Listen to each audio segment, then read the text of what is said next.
यज्ञ आश्रम में आप सभी का स्वागत है। मैं हूं आपका यज्ञ मित्र। आज हम वैदिक ज्योतिष के एक ऐसे ग्रह के बारे में बात करने जा रहे हैं जिनका नाम सुनते ही लोगों के मन में अक्सर एक डर सा बैठ जाता है। जी हाँ, हम बात कर रहे हैं शनि की, जिन्हें समझना वाकई बहुत जरूरी है। तो आज की इस चर्चा में हम क्या क्या जानने वाले हैं। सबसे पहले हम समझेंगे कि शनि से डरना चाहिए या उन्हें एक शिक्षक मानना चाहिए। फिर हम जानेंगे कि उन्हें न्याय का देवता क्यों कहते हैं। हम उनके प्रभाव को समझेंगे, उनकी सबसे बड़ी परीक्षाओं यानी साढ़े साती और ढैया को जानेंगे, और आखिर में ये भी देखेंगे कि उनकी ऊर्जा के साथ तालमेल कैसे बिठाया जाए। तो चलिए शुरू करते हैं। देखिए, शनि का नाम आते ही ज्यादातर लोगों को लगता है कि आप जीवन में मुश्किलें आएंगी, हर काम में देरी होगी, दुख होगा।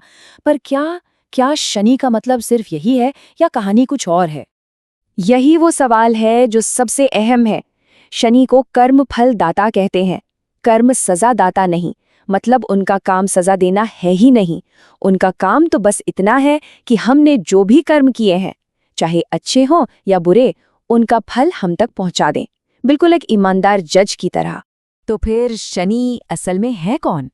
डर की इस परत के पीछे अगर हम झांक कर देखें तो हमें अनुशासन, व्यवस्था और न्याय की एक बहुत बड़ी शक्ति नजर आती है। अब जरा यहाँ देखिए, शनि किन चीजों के कारक हैं? कर्म के, अनुशासन के, न्याय के, धैर्य के और कड़ी मेहनत के। अब सोचिए, ये सारे गुण वो हैं जो हमें लंबे समय में मजबूत और सफल बनाते हैं। हाँ, ये रास्ता आसान नहीं होता, पर मंजिल बहुत मजबूत होती है। हमारे यज्ञ आश्रम में हम हमेशा विज्ञान और ज्योतिष को साथ लेकर चलते हैं। हमारा मानना है कि शनि का प्रभाव बहुत ही धीमी गति से चलने वाली ऊर्जा तरंगों के जरिए काम करता है।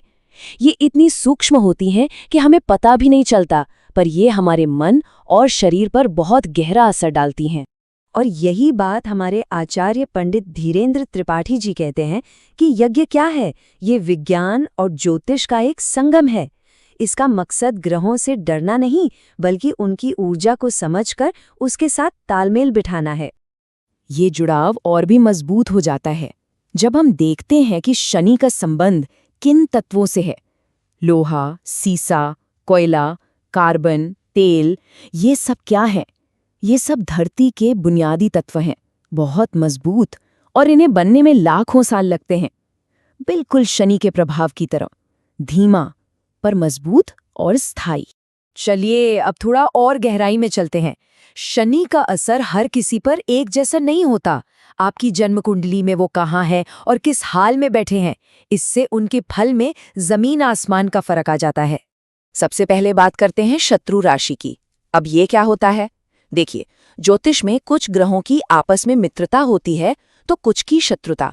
शनि के शत्रु हैं सूर्य, चंद्रमा और मंगल। तो जब भी शनि इनकी राशियों जैसे मेष या सिंह में बैठते हैं तो वो वहां सहज महसूस नहीं करते। इससे जीवन में संघर्ष और बाधाएं बढ़ सकती हैं। अच्छा, इसी तरह एक और स्थिति होती है अस्त होना। इसका सीधा सा मतलब है कि कोई ग्रह सूरज के बहुत ज्यादा करीब आ गया है। आप सोचिए, सूरज की तेज रोशनी में एक छोटे से दिए की लौ क्या नजर आएगी? नहीं ना? ठीक वैसे ही अस्त होने पर शनि की अपनी शक्ति बहुत कम हो जाती है और वो अपना पूरा फल नहीं दे पाते। तो कुल मिलाकर बात यह है कि शनि के दो रूप हैं। अगर कुंडली में शनि मजबूत है, अपनी ही राशि में है, तो वो आपको अनुशासन, धैर्य और मेहनत से बड़ी सफलता दिलाएंगे। लेकिन अगर शनि कमजोर है, नीच के हैं या अस्त हैं, तो फिर जीवन में देरी, निराशा और बाधाओं जैसी वो मुश्किलें आती हैं जिनसे लोग डरते हैं। और अब आते हैं उस विषय पर जिसका नाम सुनते ही कई लोग घबरा जाते हैं, साढ़े साती और ढैया। पर इन्हें शनि का महान कर्म परीक्षण कहा गया है। ये वो समय होता है जब हमारे कर्मों का हिसाब सबसे तेजी से होता है। साढ़े साती, जैसा कि नाम से ही पता चलता है, 7.5 साल की अवधि है। ये 3 हिस्सों में बटी होती है। 2.5 साल के 3 चरण। पहला चरण मानसिक तनाव और खर्चों का होता है। दूसरा, जो सबसे तीव्र होता है, वो हमारे स्वास्थ्य और हमारी पहचान पर असर डालता है। और तीसरा चरण परिवार और पैसों से जुड़े मामलों में स्थिरता लाने का होता है। ये जीवन को पूरी तरह से बदलने वाला समय होता है। साढ़े साती की तरह ही एक और अवधि है ढैया, जो 2.5 साल की होती है। ये तब होती है जब शनि जन्म के चंद्रमा से चौथे या 8वें घर से गुजरते हैं। ये छोटी जरूर है, पर इसका असर बहुत गहरा होता है, जो हमारे घर परिवार की शांति या जीवन में बड़े बदलावों पर होता है। पर एक बात गांठ बांध लीजिए, चाहे साढ़े साती हो या ढैया, शनि हमें सजा नहीं दे रहे होते।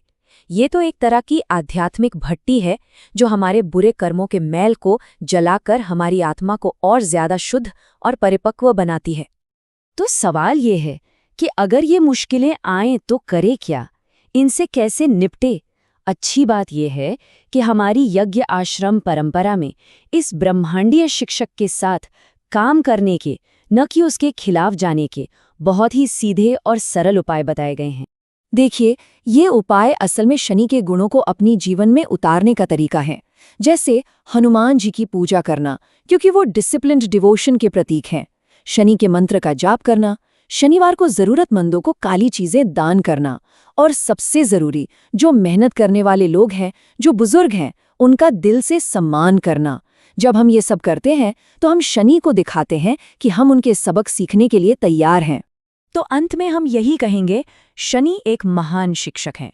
हाँ, उनके इम्तिहान थोड़े कठिन होते हैं, पर उनसे जो सीख और ज्ञान मिलता है वो हमेशा के लिए हमारे साथ रहता है, हमें मजबूत बनाता है। तो इस चर्चा को समाप्त करने से पहले एक सवाल खुद से जरूर पूछिएगा। आपके जीवन का वो कौन सा हिस्सा है जहां शनि अभी आपसे और ज्यादा अनुशासन, और ज्यादा मेहनत और थोड़ी संरचना की मांग कर रहे हैं? क्योंकि उनका मकसद हमेशा हमें बेहतर बनाना ही होता है। शनि की इस गहरी यात्रा में हमारे साथ शामिल होने के लिए आप सभी का बहुत बहुत धन्यवाद। अगली बार हम एक और रहस्यमयी ग्रह, भ्रम और अचानक बदलाव के स्वामी राहु के रहस्यों को जानेंगे। तब तक के लिए नमस्कार।